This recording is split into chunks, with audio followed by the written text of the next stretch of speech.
Hello, and welcome to the first edition Grimpath How to Play the Tutorial video.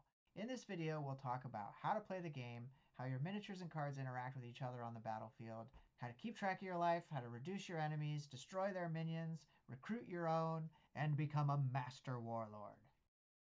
To get us started, we'll want to talk about the battlefield, where you play your cards, where you put your minis, and how to move them around. Each player has an area on either side of their battlefield that is called their barracks. This is where players will place their cards. The battlefield is located between each player's barracks.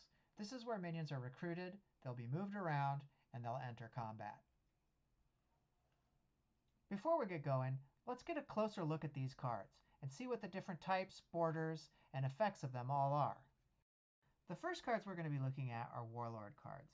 The two Warlords that come with the demo are the Broodwitch and the Goblin Summoner. Warlords come with the name at the top, a type in the middle, an illustration on the center of their card, and a body of text at the bottom.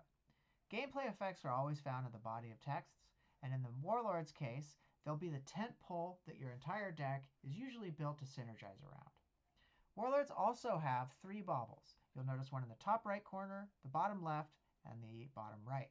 This is a card's level, power, and health. When a card's health is reduced to 0 by taking damage, that card is destroyed, or in a Warlord's case, you are destroyed. When you are destroyed, you lose the game. If a card makes an attack, you'll deal damage equal to that card's power. If this Warlord were to attack this Goblin Summoner, it would deal 1 damage, reducing it from 12 to 11. The next card we'll be looking at are influence cards. These cards offer you a wide array of abilities that you can use to influence the battle. But they also provide you with a power source called influence. Take a look at a card's type to determine what type of influence it has. But you can also tell by the color and look of the card. In this example, we have a shadow influence. By exhausting this card, we'll gain influence equal to 1 shadow. Alternatively, you can exhaust an influence card to provide its ability text. In this case, exhausting it will allow one of your minis to take up to 2 steps. Or it may take up to 5 steps. But if it does, you'll have to put a cooldown counter on it, unless that mini's type is a slime. These cards are the prime way that you'll be gaining influence during a match, allowing you to play cards from your hand, recruiting minions, or casting spells and performing actions. Which brings us to the next card that we'll be talking about, minions. Minion cards, just like Warlords, have a level, power, and health. When a mini's health is reduced to 0, it is simply destroyed and enters your discard pile. To put a minion onto the battlefield, you'll need to pay its recruitment cost, located at the left-hand corner of the card right next to its name. To do that, we'll need influence. And in the case of the Shadowlight Sentry, we'll need 2 influence of any type and at least 1 shadow. That's no problem for us because we have an influence card that is shadow, and our Warlord is a Shadow Warlord, so when it's exhausted, it produces influence of that type. When you exhaust a Warlord, you gain influence equal to its level. So I get 2 shadow by exhausting that. But I need 1 more to put this Shadowlight Sentry into play, so I'm going to exhaust Slick and Slime for a total of 3 shadow influence. I'll then play Shadowlight Sentry. As you can see, requires 3 influence to be spent for it to be put into play. Whenever you pay a minion's influence cost to put it into play, it's called recruiting that minion. And when you do that, you'll also put a miniature into play along with it. When you do, you'll put it along your starting line, which is the row of spaces that is closest to your side of the battlefield and barracks, or anywhere adjacent to your Warlord. Just like your Warlord, a recruited minion can be exhausted to provide you with influence of the same type and equal to its level. In this case, the Shadowlight Sentry would provide me with 1 shadow influence. This one, however, the Twilight Emissary, a level 2 minion, when exhausted, would provide me with 2, so long as it was recruited. Which brings us to rallying. Rallying minions is a special trick that you can do in the case that you don't have an influence card to put into play. If you look at my hand, you'll see I have a relic called Fingertips and another minion called Venom Dancer. Oh no, I have no more influence that I can add to create more power. Don't fear. To rally a minion, pull it from your hand and put it in your influence card area of your barracks. In this case, you do not put a miniature into play on the battlefield along with it. Instead, it stays safely in your barracks, cheering on the minions you've recruited into battle by providing moral support in the form of influence. When you rally a minion, you pay no attention to its casting cost, its level, its power, its health, or its card's ability. It exists primarily as a basic influence card that provides you with one influence of the type of card that it is. Whenever you rally a minion, you still can recruit it later on, but you have to make sure that it's in the readied position.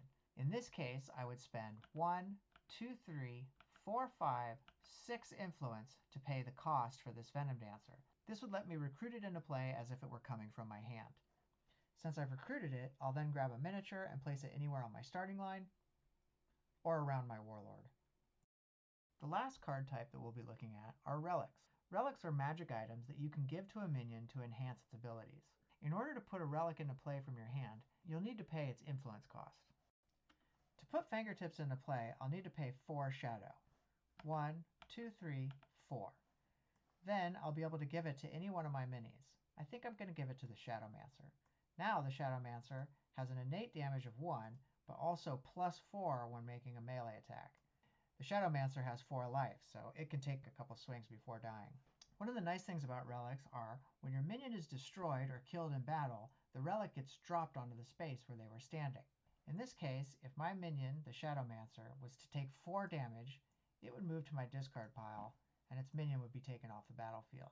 The relic, however, gets set aside to the battlefield enchantment area, and then I'll place a trinket where my minion was standing.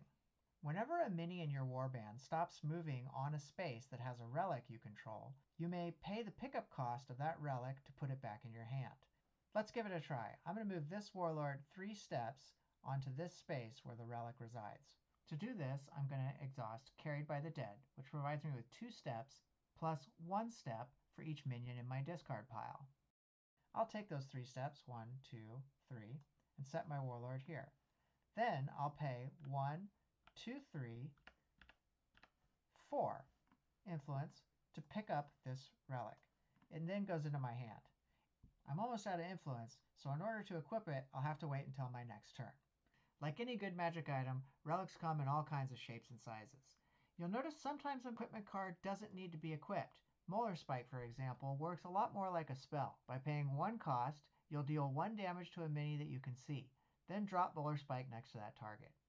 So in a case like this, I could spend 1 influence to put Molar Spike into play. Deal 1 damage to a mini that I can see, then drop Molar Spike next to that target. To do that, I'll look and see at a mini that I can see. I'll drop a trinket right next to that target after dealing 1 damage to it. This sort of simulates me throwing the Molar Spike at him and it bouncing off and landing on the ground. If I want to pick that relic up, I'll have to move to it and pay the pickup cost, and it goes back into my hand, and I'm free to throw it again. That about covers it for card types, influence, recruiting and rallying minions, and the gameplay basics. I'll make a part 2 to follow up this video with. It will deal with combat, blocking, line of sight, high ground and terrain, and all the other elements of the game that you'll need to become a master tactician and warlord. If there's something you need clarification on, feel free to ask in the Discord and I'll try to add it to that video. Thanks for watching, thanks for playing, and thanks for slaying! Alright, that's the best I can do. Thanks for watching.